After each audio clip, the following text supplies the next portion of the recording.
I found myself in Fitzrovia, just off Oxford Street, and there's a charming little church called St. Charles Borromeo, a Catholic church. I'm going to take you inside.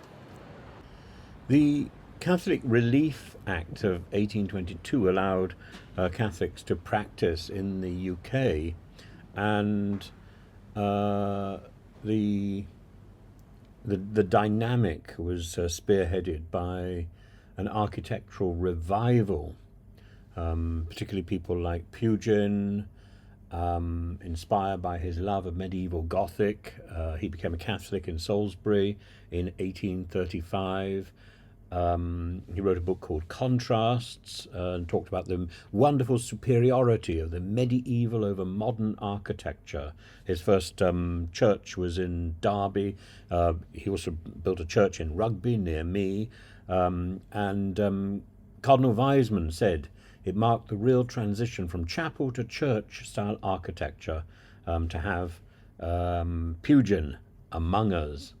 And Pugin spawned so many other architects. One of whom, of course, was George Gilbert Scott, who became a Catholic in 1880, responsible for Ampleforth, the church in Norwich, St. John the Baptist.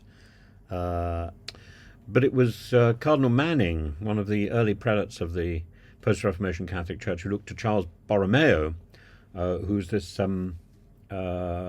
counter-Reformation cleric, as a sort of example. He put education first, and that's really what the post-Reformation Catholic Church did. So this is a church named after Charles Borromeo, who was a 16th century Italian saint in the Catholic Church, and it's in the Diocese of Westminster.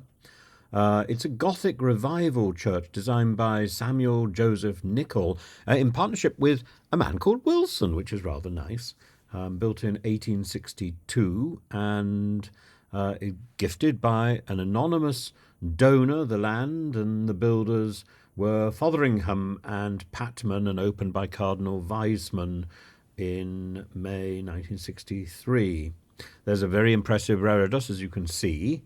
A high altar, communion rails removed, and